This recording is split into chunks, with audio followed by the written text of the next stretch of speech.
I never meant to eavesdrop on my Ice King CEO of a husband, but 3 months after our merger marriage, I slipped past the study in cartoon pajamas, and his thoughts ambushed me. CEO brain, asterisk, she's good, playing coy in those silly ducks.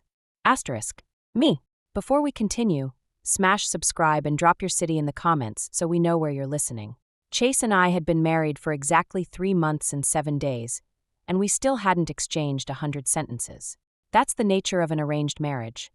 Both families grab what they want, while the two of us stand on the shelf like decorative dolls. Chase, heir to Sterling Group, gorgeous and loaded, shows up in Forbes every other month.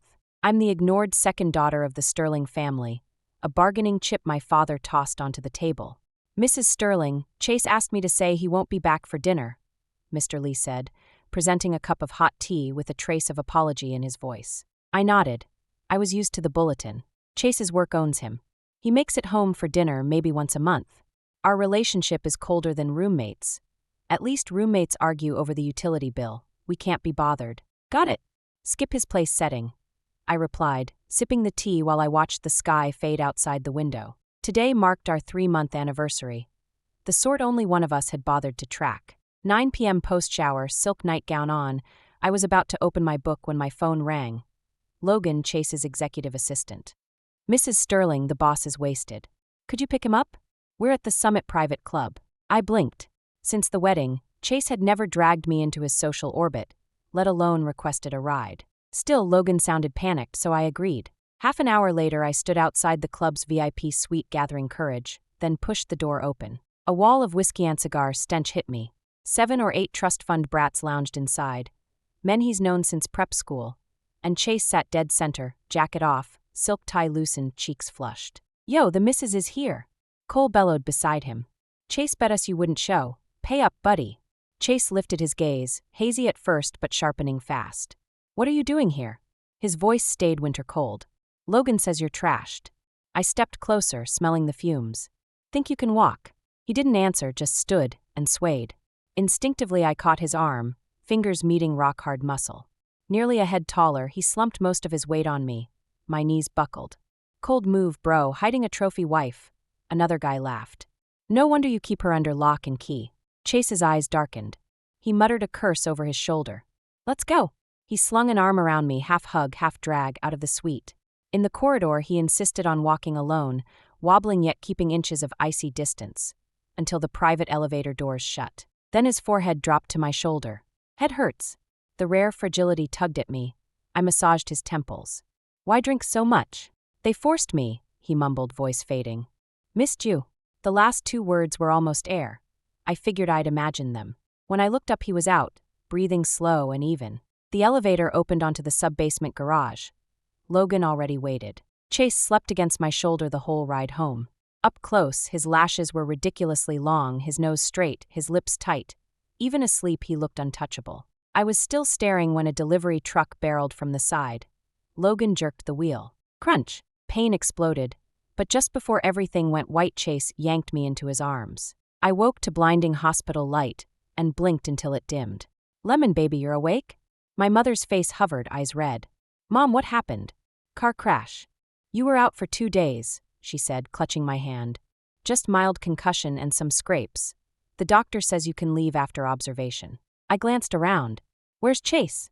He's fine, minor injuries, discharged yesterday. Something urgent at the office, so he. She didn't finish. The door swung open and Chase strode in, suit immaculate, no sign he'd ever met a windshield. When he saw me awake, he hesitated a beat, then resumed his board meeting walk to my bedside. How do you feel? Same corporate neutral tone. Okay, I whispered, gaze sliding away by habit. Chase, Lemon just woke up.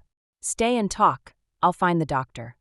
Mom said tactfully and slipped out, leaving us marooned in silence. Chase sat on the edge of the chair. Quiet, stretched, thick and awkward. Just as I was racking my brain for something to say, a voice suddenly rang out. Asterisk, my wife looks so pale. What do I do? It breaks my heart, TT. Are those quacks even competent? Should we transfer her to Riverside Private? Asterisk. I jerked my head up. Chase's lips were sealed, his brows slightly knit. He definitely hadn't spoken. Asterisk, why is she staring like that? Do I have something on my face? Is she uncomfortable? Should I call the doctor? Asterisk. The voice came again. I widened my eyes. This time I was certain the sound was coming from Chase, yet his mouth hadn't moved at all. Could I actually be hearing his inner monologue? To test the ridiculous idea, I deliberately coughed twice. Want some water? Chase stood at once and poured, swift and precise. OMG, she coughed. Could it be internal bleeding? Damn that delivery truck driver. I'll bankrupt him, I took the cup and barely smothered a laugh. This man who felt like ice on the surface was this animated inside. Avery. I sipped, sneaking glances. Chase sat ramrod straight, gaze pinned to the far wall, the very picture of keep your distance. Her lips look so pink when they're wet. I want to kiss, no Chase, be a gentleman, but she looks so soft and sweet, Puffed. I sprayed water everywhere. Too cold. He immediately handed over tissues, dead serious. Did I mess up the temperature? Will she hate me now? First time nursing anyone and I screw it up. And no, it's fine. I dabbed my mouth, reeling. The financial press calls him ruthless, but his inner script reads like a teenage boy's diary. After the doctor confirmed I was fine and could leave tomorrow, Chase took a call. Something at the office couldn't wait. Rest well. Standing at the door, he delivered the line in the same flat tone he'd use for a quarterly report. I want to stay with my wife, but that acquisition deal has to close today. I'll come back early and sleep with her. No, sleep beside her, watch her sleep. I laughed so hard my stomach hurt. Go handle it. Once the door shut, I flopped on the bed and rolled around cackling. The crash had given me a live feed of Chase's brain, and my supposedly respectful husband's thoughts were anything but cold. The next evening, after I'd checked out and come home while he was at work, I decided to put the new toy to use. When his key turned, I was in the kitchen, pouring water in a satin slip cut a bit low, angled so the light traced every curve. Chase stepped in, saw me and froze. You're back, I greeted, all casual. Yeah. He looked down while loosening his shoes, voice husky. Holy crap, holy crap, holy crap. My wife's trying to kill me. Who could survive this? Calm down, you can't pounce like some perv, but they're so big. No, I mean the neckline is so big, I almost dropped the glass and turned away to hide my grin. He strode over, yanked off his suit jacket, and draped it across my shoulders. It's chilly at night, he said, face blank. Cover her up. A view this good is mine alone. Tomorrow I'll have Mr. Lee crank the thermostat to 86. Let's see you walk around half-dressed then. Avery. I pulled the jacket tighter, breathing in his faint cologne. Have you eaten? I did. He tugged at his silk tie. I'm taking a shower first. Stay 1 minute longer, and something's gonna explode. Why is she suddenly so tempting? No, wishful thinking, Watching him practically sprint upstairs, I shook with silent laughter. Teasing Chase was more fun than I'd ever imagined. The following days turned into my personal Explore Chase's inner world tour. I learned that the cold, hard CEO was actually a giant, clingy puppy. At a corporate gala, I wore a backless gown. Outwardly, Chase networked with perfect composure. Inside, he was shrieking. Who picked this dress? Her whole back is exposed. That designer's blacklisted. And Mr. Davis, stop staring or I'll gouge your eyeballs out. I deliberately chatted up a young tech sector client. Chase, coincidentally, wandered over and settled a possessive hand on my waist. Back off, punk. You're way too smiley, definitely shady. And why is my wife smiling at you? Am I less interesting than this pretty boy? On the ride home, Chase stayed silent. I asked lightly, that Rowan guy was fun, he works in tech, right? His knuckles whitened on the steering wheel. Fun? What's fun? His hair looks electrocuted. Tech sector? I could build rockets, buddy. I turned to the window, laughing so hard I almost cried. At night we still slept in separate rooms, had done so since the wedding. But one night I got up for water and, passing Chase's door, heard a strange noise. Curiosity pushed me to ease it open a finger's width. Moonlight spilled across the bed, where he lay clutching my silk scarf. Smells like my wife. I want to sleep holding her. When will she let me into her room? I slapped a hand over my mouth and tiptoed back to the hall. Next morning at breakfast I asked loudly, I can't find my blue silk scarf. Have you seen it? Chase's coffee cup clattered onto the saucer. Shoot, she found out. I'm done for. Will she think I'm a freak? But it smells so good. And no, haven't seen it. He fought to stay calm, ears crimson. I let him off the hook. Maybe I misremembered. He exhaled, bolted his food, and fled to the office. Watching his rigid back, I felt a sweet ache. This iceberg of a man actually liked me. Ellis, My college bestie Sienna came over. Chase had meant to head to Sterling Tower, but stayed when he saw we had company. Your hubby is hot, Sienna whispered. But so frosty. How do you two even vibe? I opened my mouth and heard Chase's inner monologue. Who is this chick touching my wife's hand the second she arrives? And leaning in so close. Lemon's mine. She called me cold. Where am I cold? Baby, defend me. Chase is actually really gentle, I said loud and clear. Super thoughtful, right, sweetheart? He was pouring tea, his hand jerked, splashing drops. She called me sweetheart. And praised me. Is it New Year's? Wait, why so nice all of a sudden? Does she? He eyed me suspiciously. I hit him with an innocent blink. Emery, Chase cornered me. Just now, did you? What? I fluttered my lashes. Damn, she's cute when she blinks. No, why the attitude flip? Could she know I like her? Impossible, I've been stealth. Nothing. In the end, he asked nothing and stalked upstairs to the study. I decided to pour gasoline on the fire. That night, I slid into a slinky nightgown and knocked. Come in. He was reading contracts. When he looked up, his fountain pen clattered to the desk. Who could resist? Is she finally going to let me consummate this marriage? Chill, Chase, maybe you're dreaming. I made coffee, brought you a cup. I bent just enough to show cleavage as I set it down. His gaze slid south, snapped back. Eyes on the contract, but the view. I mean, the cream in the coffee looks nice. Hell, what am I saying? Thanks, he rasped. It's late, go rest. Leave, wife, before I lose it. Instead, I drifted behind him, pretending to read his papers. What deal is this? He turned to stone. My hair brushed his shoulder. I felt his breathing stutter. Her hair smells edible. That waste. I want to grab. No, Chase, lock it down. Jay, just a routine acquisition, he said tightly. Lemon, you? I leaned closer. He shot up, spun, and pinned me to the desk, palms on either side of me. Under the lamp, his eyes were black fire, breath scorching. Screw it. Today I get my answer. Does she know I love her? You lately, his Adam's apple bobbed. Why so? So what? I blinked, heart racing. Being this close made me dizzy. A knock rattled the door. Mr. Sterling, an urgent file needs your signature. Mr. Lee. Chase squeezed his eyes shut, inhaled and straightened. Come in. The butler stepped in, flushed at the sight of us. No. Ice King CEO mask back in place. Chase held out a hand. File. Why now of all times? 10 more seconds and I'd have my answer. Wife's cheeks are so pink, adorable. I slipped out while Mr. Lee fussed with papers, and didn't breathe until I was safe in my own room. For a moment, his eyes looked ready to devour me, dangerous, dazzling. The next day was Sunday. I'd arranged to go shopping with Sienna, and deliberately kept Chase in the dark about where. Just before I stepped out, I caught the murmurs inside his head. Where's my wife going? Who with guys or girls? Why won't she give me the exact address? Does she not love me anymore? I swallowed a laugh, brushed a quick kiss across his cheek, and said, Don't worry, home before dinner. Chase stood frozen, the tips of his ears turning scarlet at speed. She kissed me. On her own.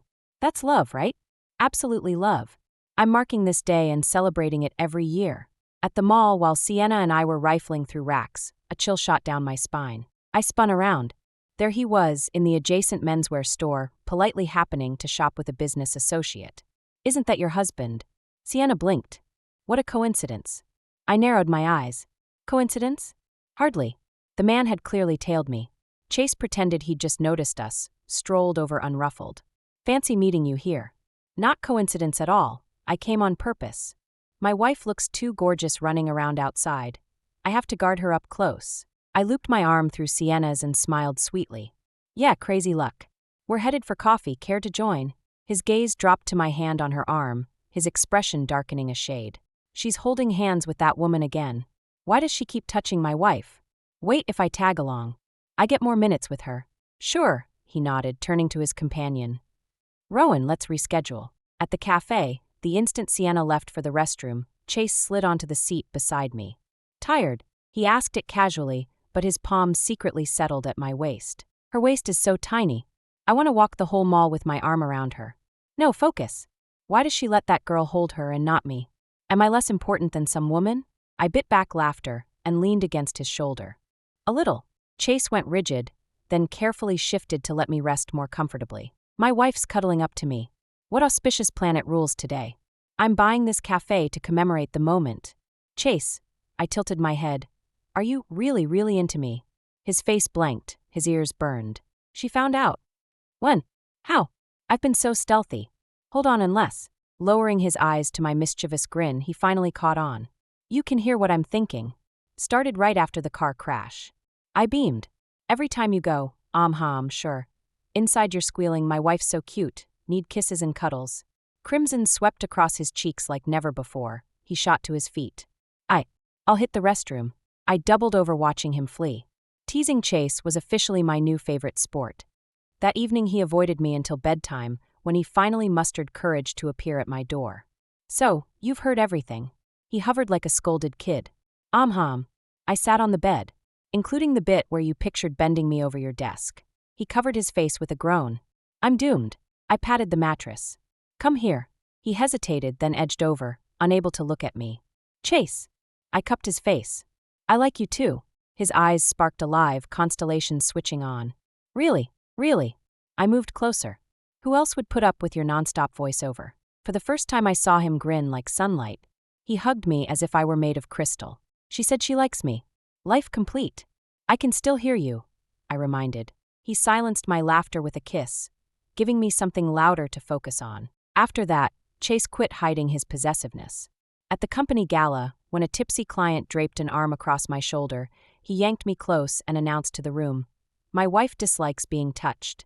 In private, he became a full-time clingy puppy, perpetual kiss me, hug me. The polar opposite of Riverdale's Ice King CEO. One morning he woke me with kisses. Groggy, I mumbled. Chase, why were you so cold to me at first? He nuzzled my neck, sheepish. Scared you'd hate me. It was an arranged marriage. I thought you were forced. Dummy. I ruffled his hair. I fell for you the second I saw you. His eyes lit up, he rolled on top of me. Then let's make up for every lost minute. Wait, I have work. Protest ignored. Guess my mind reading came with a bonus. Not only Chase's heart, but also the sweetest burden that leaves you sore in the back yet drunk on sugar. Chase's POV. The first time I saw Lemon was at the Sterling family's end-of-year gala. She wore a pale blue dress, stood in a corner quietly working on a mini cupcake, a dot of cream still clinging to the corner of her mouth. While every other socialite around her vied for attention, she felt like a clear stream. You couldn't look away. At the time, I had just taken over Sterling Corporation. Father pointed to the Sterling's second daughter and said, "That's your future wife." I should have objected to the merger marriage, but watching her flick the cream off with the tip of her tongue, I nodded like a man possessed. On our wedding day, Lemon was breathtaking in white, yet her gaze was so vacant she might as well have been a porcelain doll. I knew she didn't want this. The Sterling family had been losing influence in recent years. To her, the wedding was nothing but a deal. So I decided to give her space, separate bedrooms, minimal conversation, no public displays of affection. At least that way, when she finally fell for someone else, she could walk away with dignity. I'd overestimated my self-control. Every morning, watching her shuffle downstairs half awake for breakfast, hair a fluffy mess, I wanted to yank her into my arms and bury my face in it. Whenever she padded around the penthouse in pajamas, pale calves flashing, I had to fight the urge to drop to my knees and kiss every inch of skin. But I couldn't, so I'd keep my face wooden grunt morning, and bolt before one extra second exposed me. The day of the car crash was the most terrifying moment of my life. Watching that delivery truck barrel toward us, the only thing I could do was shield her with my body. Shards of glass shredded my back, but the thought of losing her hurt 1,000 times worse. At Riverside Private, the doctors said she had only a mild concussion, yet I kept vigil for 2 nights straight. When her lashes finally fluttered open, I almost knelt and thanked the ceiling. Chase! The first word out of her mouth sent my heart skidding. I couldn't let the relief show. Pretending I'd just come from a board meeting, I asked in my calmest voice, "How do you feel?" Then the weirdness started. Lemon stared at me as though I'd shouted something insane. I was sure I hadn't spoken, unless she'd somehow heard the line roaring in my head. "My wife's face is so pale it's killing me." Impossible. Mind reading exists only in fiction. But day after day her behavior grew stranger. She began strutting around in those satin slips, bending deliberately to flash curves that could stop traffic. And the killer, she was suddenly affectionate, calling me honey, kissing my cheek without warning. I was going insane. Every night I wondered, does she finally like me a little, or am I reading her all wrong? When I missed her, I'd sniff the silk scarf she'd left in the car, light jasmine that reminded me of the breeze when she'd passed me on our wedding day. The night in the study was my closest brush with losing control. She leaned over my shoulder in that low-cut nightgown, hair grazing my cheek. I could practically hear my rationality snap. "Whatcha working on?" She feigned interest in the acquisition deal while plastering herself against me. I shot up, pinned her against the desk, half-crazed to demand what the game was, teasing or a tiny spark of real feeling. At that razor-thin instant, Mr. Lee's outrageously untimely knock rescued her and saved me. Had I kissed her only to be pushed away, I wouldn't have known how to face the dawn. When I realized she could read my mind, I wanted to crawl into a crack in the marble. Every mortifying inner monologue, every twisted fantasy, every lovesick mumble. She'd heard the whole playlist. But the moment she said, "I like you too," embarrassment detonated into pure euphoria. Turns out the craving I'd hidden so carefully had been in neon lights above my head all along. Now I can finally be the clingy puppy I always was. Sweetheart kiss. Sweetheart cuddle. Sweetheart, can we sleep together tonight? She'll scrunch her nose. "You're so needy." Then give me everything I beg for. Sometimes she teases. "President Sterling, your image is shattered." What happened to the Ice King CEO? Image? Who cares? I have a wife. Oh, the client who once draped an arm over her shoulder? I maneuvered him into bankruptcy within 3 months. Lemon says I'm dramatic. I say I'm restrained. My wife is not public property. One extra glance and you're on my hit list. Every morning I wake with Lemon in my arms, and I still think I'm dreaming. Half asleep she'll mutter, "Chase, what's all that mental chatter? You're keeping me up." I silence her with a kiss. Some feelings don't need an inner monologue. Actions speak louder and softer than thoughts. Thanks for listening to today's story. If you liked the episode, smash that like and share with friends. We can't wait to read your thoughts in the comments, so drop them below, and don't forget to subscribe for more tales. See you next time.